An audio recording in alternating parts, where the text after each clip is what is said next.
In today's video, we'll be taking a look at the Sears Kenmore 158 sewing machine.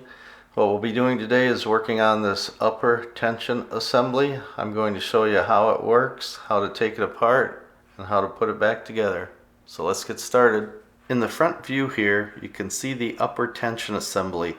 I have it set to 0 and I have it properly threaded. So when I pull the thread back and forth, there's no tension on it. As I turn the dial this way, tension will be applied so it can properly tighten the stitch on the bottom side of the fabric. And when I lift the presser foot, there should be no tension or very little, so you can pull your material out from under the needle. So let's go ahead and get started on taking this apart. You'll notice on the front here what looks like a Phillips screw. It isn't, it's just a slotted screw with an X pattern on it. Go ahead and turn that screw, get a proper screwdriver and turn that screw counterclockwise. We're going to remove that screw, which will loosen up the front 3 parts. So we have the screw. The next part is going to be this indicator dial that's recessed inside. If you gently wiggle this knob, it will come off. Okay, and what we have inside of here is the indicator dial. Has a little notch in the back. Then we have this washer that fits on here with a small tab. A spring steel washer to keep that tight in there. And a small brass washer. I lay them out in this order so that you make sure you get them back in correctly. So you can turn this counterclockwise. This is the screw or washer, threaded washer, that is putting the pressure. I'm going to start in second row here. That's putting the pressure on this spring, the same as in any sewing machine, to create the tension between these 2 discs, the tension on the thread. So the next thing, we take the spring off, we take this small washer off. It does have a line in it here just to reference it into this pin, this threaded pin. Then these next pieces will all come off together. You've got your take-up spring. I'm just going to slowly work these out here this way.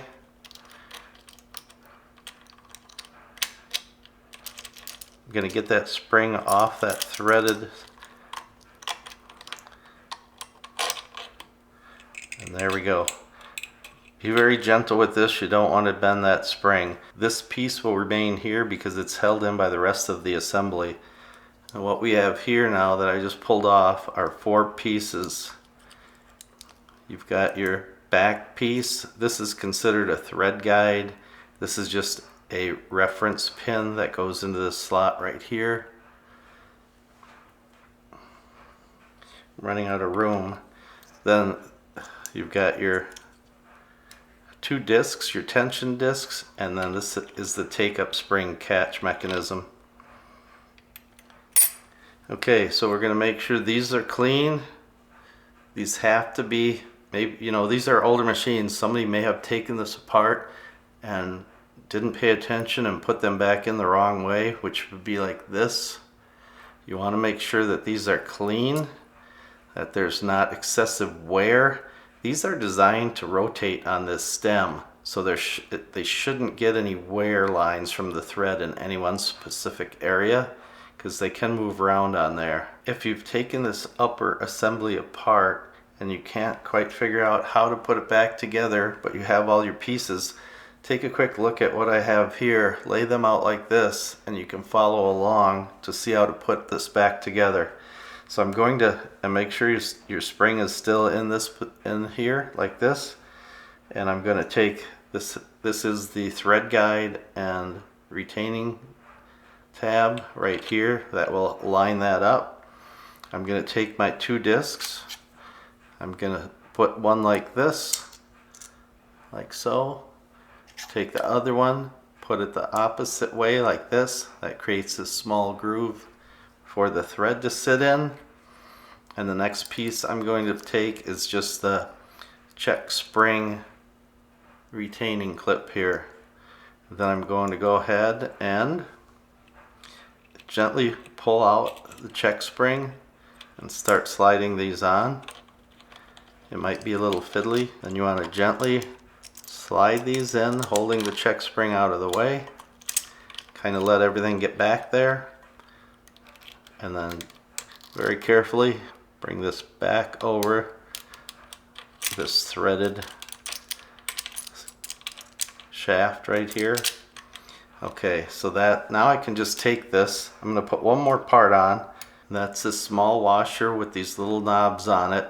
These are designed to give so that there is slack for the take-up spring to go up and down.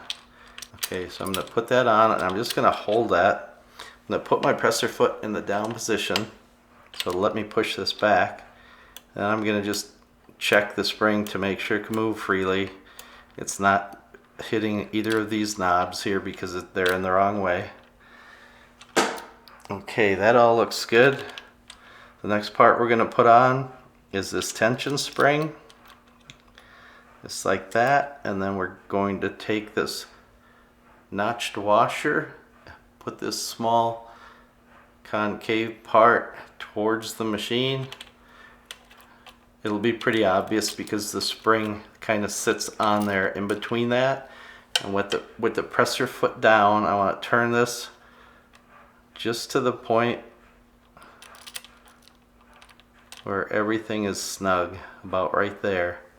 When you get to this point, you may find it easier to lay the machine on its side so you're not fighting gravity putting these pieces back on. The washer I was referring to is stuck on the back of this plastic dial. You can see it right here, and it belongs right here in this position. So let's continue. We have this small washer on here, and we have this notched washer set to the correct position, so we have no tension on our thread.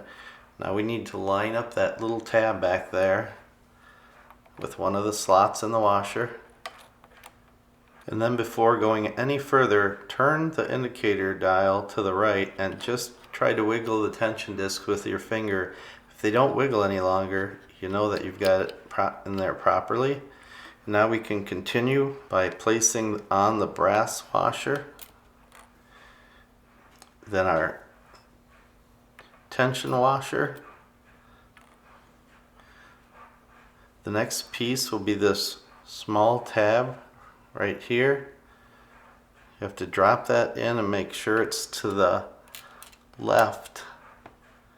Okay, you go just like that, push it in and make sure it's to the left of that other little tab here. So when you come to 0, it will stop. And the next piece we put on is this dial. You should be able to see it resting against that metal threaded shaft. If you look right inside the hole there, it's sitting right on it. Now I can just hold this with my finger and kind of do a quick test. As I turn to the right, I can feel that spring coming under tension. Then all we have to do is put this screw back on. Remember now, you can see that we do have the presser foot down when we're doing this. You might want to take the needle out so you don't poke yourself. Oops. Then all we have to do is tighten the screw back on, and you should be in good shape. Doesn't have to be over tightened. Alright, that feels like it's working really well. It is on, doesn't have any tension on the thread when it's on 0.